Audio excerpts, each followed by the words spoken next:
அண்மைச் செய்தி. திமுக ஒதுக்க முன்வந்துள்ள 5 தொகுதிகளை ஏற்பது என மார்க்சிஸ்ட் கம்யூனிஸ்ட் செயற்குழுவில் முடிவு எடுக்கப்பட்டிருக்கிறது. கடந்த சட்டமன்ற தேர்தலில் ஒதுக்கப்பட்ட 6 தொகுதிகளை ஒதுக்க வலியுறுத்தி வந்த மார்க்சிஸ்ட் கம்யூனிஸ்ட் கட்சி தற்போது 5 தொகுதிகளை ஏற்பது என்ற முடிவு எட்டப்பட்டிருப்பதாக தகவல் வெளியாகியுள்ளது. சென்னையில் நேற்று தன்னை சந்தித்த சிபிஎம் மாநில செயலாளர் சண்முகத்திடம் 5 தொகுதிகளை ஏற்றுக்கொள்ளுமாறு கூறியிருந்தார் முதலமைச்சர் மு.க.ஸ்டாலின். இந்த நிலையில் செயற்குழுவில் இந்த முடிவு எடுக்கப்பட்டிருக்கிறது.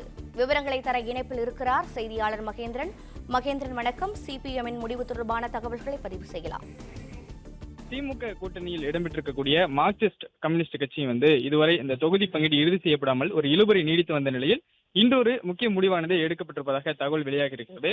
குறிப்பாக 5 தொகுதிகளை திமுக வழங்குவதாக வலியுறுத்திருக்கக்கூடிய நிலையில அதை ஏற்கும் முடிவுக்கு மார்க்சிஸ்ட் கம்யூனிஸ்ட் கட்சி வந்திருப்பதாக தகவல் வெளியாக இருக்கிறது. இருந்தாலும் அகில இந்திய தலைமையின் பதிலுக்கும் காத்திருப்பதாகவும் தகவல்கள் சொல்லப்படுகிறது. இந்த முடிவை இந்த செயற்குழு இன்று ஆலோசனையில் ஈடுபட்டார்கள். இந்த செயற்குழுவின் முடிவை அகில இந்திய தலைமைக்கு தெரிவித்திருப்பதாகவும் அவர்களின் முடிவுக்காக காத்திருப்பதாகவும் தகவல் வெளியாக இருக்கிறது. 6 தொகுதிகள் வேண்டும் என்று தொடர்ச்சியாக கோரிக்கை வைத்து வந்த நிலையில நேற்று கட்சியின் மாநில செயலாளர் சண்முகம் முதலமைச்சர் சந்தித்து பேசியிருந்தார். தாங்கள் நடத்திய 6 மணி நேரத்திற்கு மேலாக நடத்திய அந்த மாநில குழுவில் 6 தொகுதிகளை தங்களுக்கு இந்த சட்டமன்ற தேர்தலில் ஒதுக்க வேண்டும் என்று முடிவெடுத்திருப்பதாக முதலமைச்சரிடம் தெரிவித்ததாகவும் அதற்கு முதலமைச்சர் பல்வேறு புதிய கட்சிகள் கூட்டணிக்கு வந்திருக்கிறது, அதன் அடிப்படையில் 5 தொகுதிகளை நீங்கள் ஏற்றுக்கொள்ள வேண்டும் என்று தங்களிடம் வலியுறுத்தியதாகவும் சண்முகம் தெரிவித்திருந்தார்.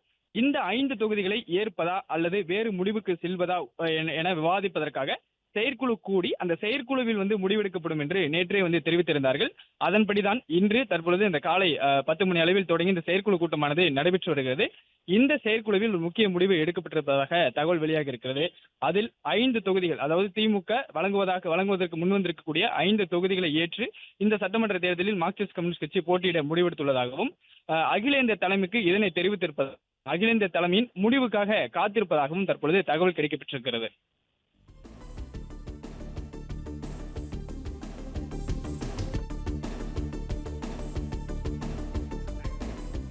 உங்களுடைய தகவல்களுக்கு நன்றி மகேந்திரன்.